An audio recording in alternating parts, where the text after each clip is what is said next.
Hello and welcome to the first episode of Underwater Adventures here on ePark Fishing. This is going to be a fun series with some underwater footage and exploration, and I think this underwater footage is what kind of sets this channel apart from other channels. So let's get right to it. So I got to film at a farmer's pond where there were smallmouth bass, and the owner let me fly fish and has been super cool, so I want to give a special thanks to Mike and his family for letting me do this. I tried it the first time last October and caught 2 fish in a couple hours. I also set up the GoPro while I was at it, and I saw where they like to hang out, and here's what I captured. So right before that, you could see that pump house in the background, and that's where they were hanging out. It was right underneath it, and I was trying to get the camera stable, and I think I just spooked all of them out of there. So like 10 minutes later, there's one coming back, and they were kind of just like one by one coming back and moving around, kind of looking up. They were looking up at the shore like, was something over here? They were extremely spooky. You wouldn't think so, but I also saw a bald eagle over there, and I think that's why they're so spooky. I saw hawks, bald eagles. They only like come out of the cover for a minute, and they're always looking up for predators. You can see that guy on the right, slowly moving around, super wary. And smallmouth bass also have really good eyesight, so that was part of why we had to work pretty hard to catch any of these guys.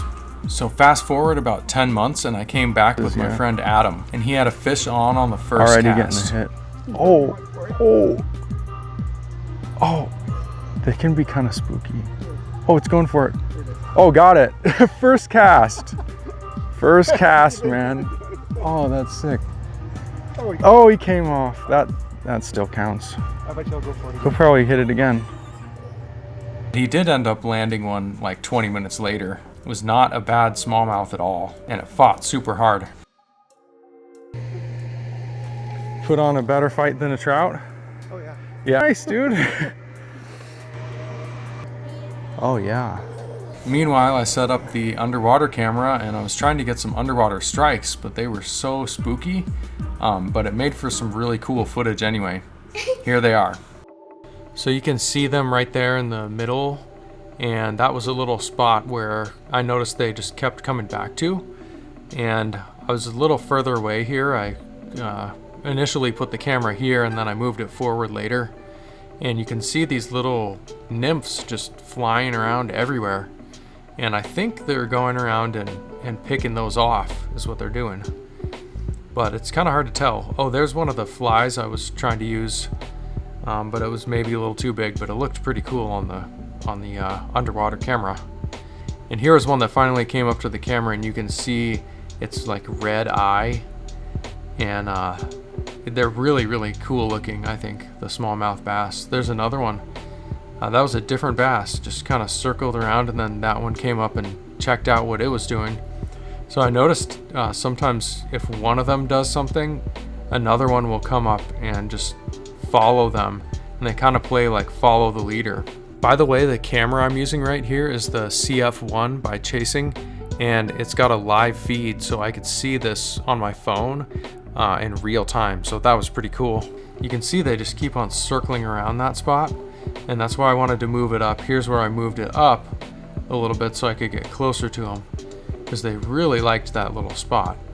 You can see like some rocks on the bottom, and smallmouth bass really like rocks, maybe because they can hold insects. And oh, there are like 4 or 5 of them on the right there, just on the other side of that plant, that came up and then they took off again. And there's one that's cruising. They just move through, and they don't really like stay in the same spot that often. So here I noticed these little red dots flying around, and I have no idea what those are. Let me know in the comments if you know what that is. There's another one cruising. They're just whipping through. And that was part of why it was so hard to target them, because as soon as you get ready, they're already gone. See, that one's like just moving. Oh, and then it stopped. So sometimes they would move up and they would stop and just kind of go back and forth. They were very active. Yeah, this guy came up real nice and close to the camera.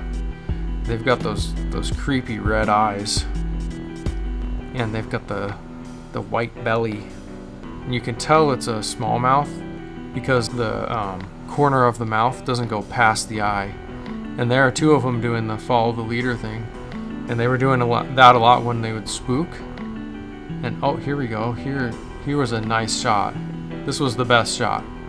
So there are 4 of them that just go right by the camera, and then they just stop. And they kind of look at the camera, and they would do this anytime that I was away from the camera. If I went up near it, they would just take off. And if I cast on them, they would just take off. So you can see the little ripples on this, the little reflection. That was me trying to fish at them, and then they took off. I think I'll definitely go back someday and try to get some strike footage. I figured out they like the small tadpole flies with eyes on them and pretty much anything buggy with eyes. Hope you guys enjoy the video, and I'll see you next time.